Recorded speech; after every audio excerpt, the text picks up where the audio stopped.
halfway through. The cut shots when Trump was speaking were not kind to Biden. In the first debate in 2020, he did a very good job of kind of smiling or like taking notes. I counted. I think he smiled twice or three times in 90 minutes. I mean, this time he looked confused at times. He was looking away. And those clips are already flying around TikTok. Like, that's the online spin war that's happening as we speak. No deceptive editing necessary. Yeah. Not much of a war. I mean, in the substance, I don't think Biden landed the hits he needed to land. He needed to prosecute the case against Trump on abortion. There, we heard a clip where he sort of took an abortion answer and wound up at a point about immigration. I don't think he made a strong economic argument. The attacks on Trump's felony convictions weren't strong. That's not to say that Trump was great. I don't think he was. He ducked questions. The mean, angry Trump came out at times. But like, I came into this debate anxious about Biden's performance and focused on Biden's performance. And I felt like the first 15 to 20 minutes were the worst part of the debate for Biden. And that's probably all that some people watched. And so, like, I think we're all angry and frustrated to be in this position. Joe Biden has done a great job as president. He has better policies. He has a better team. But his job is to communicate those ideas and then make a contrast with Trump and what he would do. And he failed at that. And his other job was to put to rest concerns about his age. And I think they were made worse. So this debate was a really important moment in this campaign. And it didn't go well. And I'm also worried that there might not be another debate, because if you're Trump, you might be thinking, why not just leave it at that? I mean, Biden was not forced to do this debate. He wanted this debate on this timeline. This is something his campaign swerved out of their lane, broke with all precedent in modern political history to seek out a debate outside of the debate commission process in June. Because, and I agreed with that strategy at the time, because it was an acknowledgement that this race was profiling in a way that would likely lead to Joe Biden losing. He was behind in the polls. It was functioning really as a referendum on Joe Biden. Voters were not focused enough on Donald Trump. They were concerned about his age. And they believed the best way to address that was to get on a stage in front of a nationally televised audience and assuage those concerns. And he did not do that. He as Tommy said, he exacerbated In fact, he them. did the opposite. He did the exact opposite of that. And like, as you said, it is painful to say this because we adore Joe Biden as a person. He's a fundamentally decent, wonderful human being, and he has accomplished a fuck of a lot as president that he should be proud of and we should be proud of. And he has done a good job as president. And I believe that tonight's performance is not a reflection of the kind of president that he is, but it is a very concerning piece of evidence about the kind of candidate he will be in this race.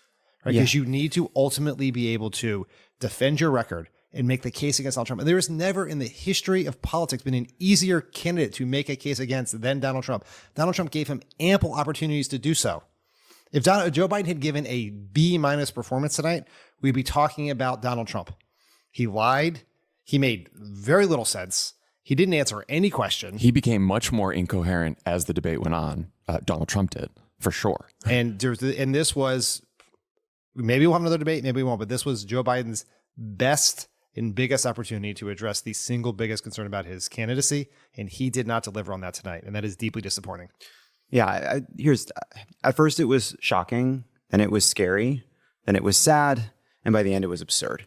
I'm also, by the way, I'm not really buying this spin that the first 20 minutes were terrible and then he got somehow much better. That was not my experience in watching this debate. Like, I think part of what makes this so sad is A, we understand the stakes. B, we view Donald Trump as an eminently beatable figure. And C, we believe Joe Biden to be an excellent president. I believe that. I believe Joe Biden ran because he loves this country and he believed his case against Trump was the best. He was right about that. I believe he was an extraordinary president and played the hands better than anybody else could have played it. Yeah. But the most important job Joe Biden has as president of the United States is to beat Donald Trump. And unfortunately, he went into this debate he was behind. His job was to overcome that dynamic and changed it. He emphasized it.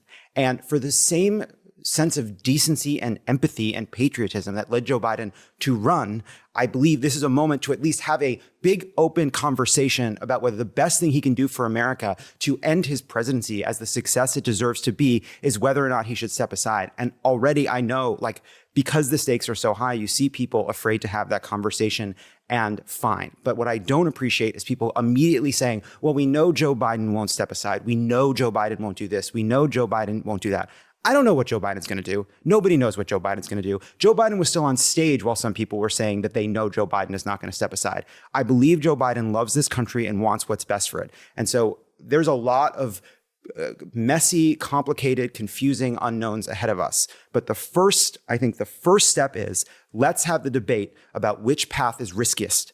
Is the riskiest path sticking with Joe Biden, or is the riskiest path saying we want someone else? And anybody who says that that is not a tough call right now is full of fucking shit.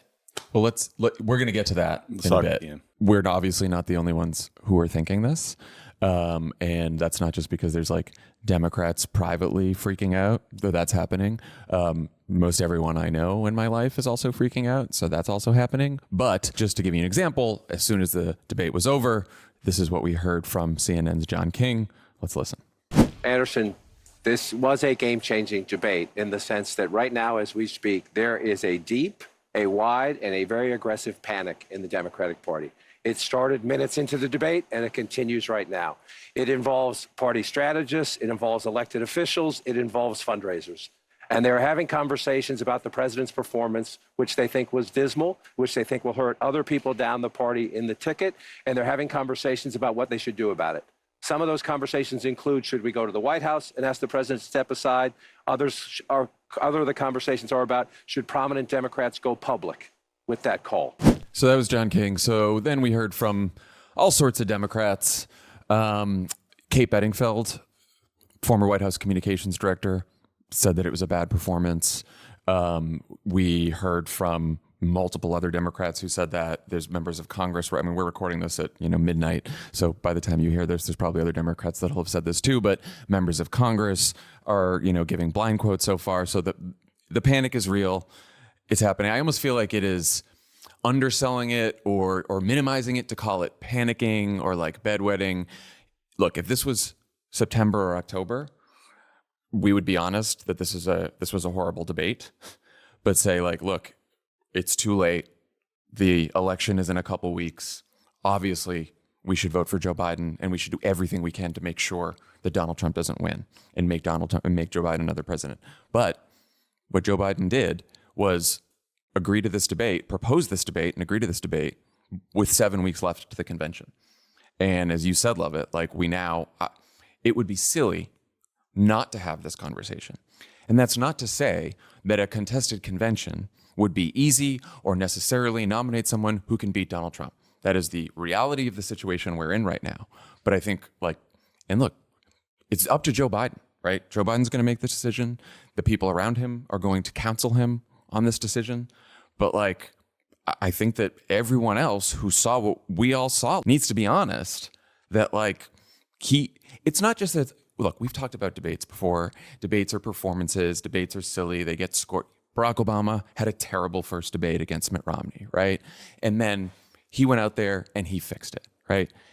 The terrible debate that Barack Obama had against Mitt Romney was nothing like this. This is just another level, right? I've never seen any political. Can you guys think of a political debate that was as bad as a performance as bad as this? The previous worst debate that any of us have ever seen was the first presidential debate last time. And the difference between that debate and this debate, and I think part of the reason this debate feels worse, is that was a despicable display. But we didn't come away thinking that the race had suddenly tilted against Joe Biden. This was a horrible debate. Well, I think Joe Biden won that debate, right? But clearly, everybody walked away saying that was the worst debate they'd ever seen. That was the biggest story. I hate politics. Right, that's true. And I think people had the exact same reaction to this. Nobody came away from this loving politics or loving Donald Trump, or loving Donald Trump. Let's be clear. I don't think Donald Trump picked up, and no one was like, oh, you know what? Donald Trump has assuaged my concerns about him not being a fucking lunatic. I don't think that happened, but I think people were fucking. The thing is, it's not just that Joe Biden needed to make the case against Donald Trump in a debate. Donald Trump is a threat to democracy right now. And we need leaders and we need a president to actually make the case for why Donald Trump is as unfit for office as we all know.